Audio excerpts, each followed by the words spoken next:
is Valley News Live at 4. We've enjoyed a few warm, sunny days recently, but all good things must come to an end. A winter storm is moving through and already causing some slick roads that'll affect your evening drive.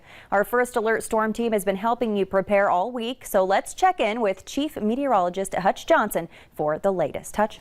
Stacy, conditions are starting to change here in the last hour or so in the FM area, as what was kind of a drizzle mixed with a few ice crystals has now become some little tiny snow pellets, some snow, and it's getting slippery out there. So in the FM area on the left-hand side, you've got our tower cam in the upper left-hand corner. We also have the view out there from Luther Family Ford down on the south side. So we're starting to get some of those slippery conditions developing. Here's the Dakota Magic Casino upper right. It's windy there, but not a lot of heavy snow, although we're starting to see some light precipitation there as well.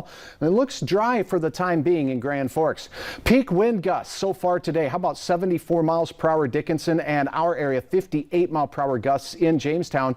And those gusty winds are just now moving into the valley. Now, we're not going to see 70 mile per hour gusts here, but it's going to be unfun because, as the radar shows, heavy precipitation is developing where you see the dark blue shades from the Sisseton Hills, and we're just starting to see things kind of work their way back into the Red River Valley now. So snow combining with wind is going to decrease our visibility, and we'll start to get some very slippery conditions. Currently, winds are gusting to around 50 miles per hour in Jamestown and Sisseton, so our southwestern counties have the greatest wind, and the best chance for blizzard conditions will be south of the Fargo-Moorhead area.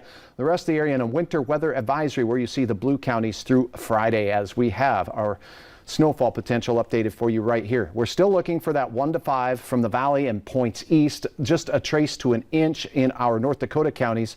All in all, it's going to be very windy out to the west for the next 24 to 36 hours. That'll be your main concern. I'll have details in your hour-by-hour forecast and the progression of this system as we go through the close of our work week. There is some improvement to talk about, and we'll do that in a few minutes. All right. Thanks so much, Hutch. Here's a look at today's top 4 at 4. We're learning more about a disturbing and brutal assault on the Mayville State campus last weekend. 4 men and a juvenile have all been charged with conspiracy to commit aggravated assault as well as other charges. I want to warn you, these details are graphic. The victim told officers that the men tore out chunks of his hair, making him bleed. Security footage shows that he was punched in the eye, stabbed with a screwdriver, hit with a bat, and hit with a car twice.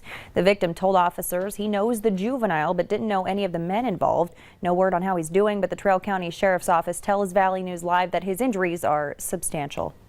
Police have released the name of the man who drowned after his car fell through the ice in Bemidji. The Beltrami County Sheriff's Office has identified the man as 58-year-old James Wisner.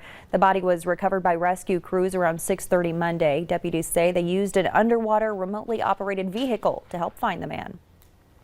Police have also released the name of the man who died after crashing into a snowplow yesterday. Authorities say 38-year-old Ross Maple is the man who died during the accident. It happened 20 miles southeast of Grafton around noon yesterday. Authorities say the snowplow was pre-treating I-29 for icy conditions. It was struck from behind by Maple. The NDHP says he wasn't wearing his seatbelt, and the crash is still under investigation. U.S. weekly jobless claims jumped last week. The Labor Department says first-time claims for unemployment jumped to 965,000. Pandemic restrictions forced a slowdown in hiring. Still, the numbers were above Wall Street estimates and more than 180,000 higher than the week before. That wraps up today's top 4 at 4. Now here are the rest of the day's top stories.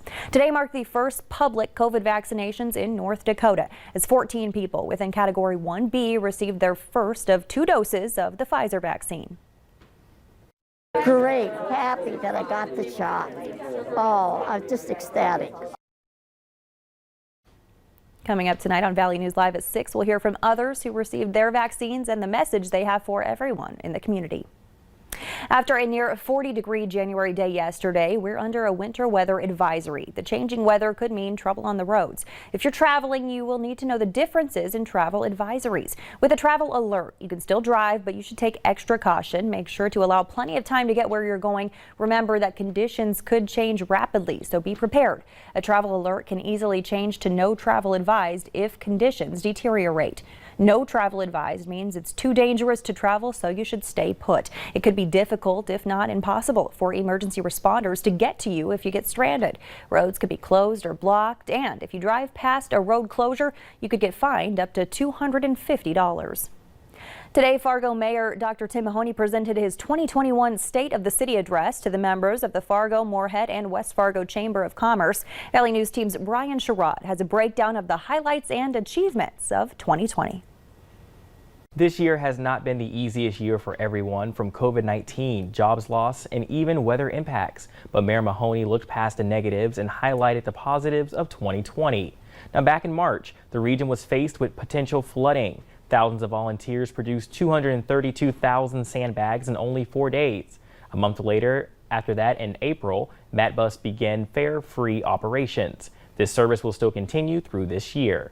Now, a month later in May, the riots impacted several businesses in our downtown area. Many were vandalized while others were damaged. The community stepped up and had the downtown area cleaned up before lunchtime that day. Mayor Mahoney even sends special thanks to FargoCast Public Health for keeping us updated and safe with coronavirus updates. The Mayor Mahoney says he can't wait to see what this year has in store for all of us. I have incredible optimism and excitement for what 2021 could have in store for Fargo. Among many things, 2020 taught us that the incredible people of Fargo are capable of handling whatever challenge may come. As we venture further into this new year together, I would like to thank our partner cities in the metro community. Together we are strong, and I am proud we call all of you neighbors. Now, other achievements include turning the Fargo Police Department headquarters along 4th Street into a COVID-19 drop-in shelter to provide COVID-positive homeless people a place to be safe while quarantining and isolating. And even more exciting news is Amazon will soon be opening its doors in Fargo, and Fargo being named the best city to start a career and having the hottest job market in the entire United States. Head over to your VNL News app to see the full list of achievements. A major event precedes this year's presidential inauguration, a first ever Indogguration, honoring Joe Biden's rescue pup, Major. The president-elect is seen here on the day he adopted Major, a German Shepherd from the Delaware Humane Association. The organization is marking his move from shelter shepherd to first dog with a Zoom party, dubbed the Indogguration. The January 17th party is a fundraiser to help shelter animals find their forever homes. For more information, go to delawarehumane.org. Well, the U.S. has accused Chinese officials of lying about the initial coronavirus outbreak. Now, the World Health Organization is in Wuhan to investigate. We'll have those details next. And our wintry weather continues as things are just getting started in the valley, and we'll have details on how it will impact your overnight weather and your day tomorrow right after this.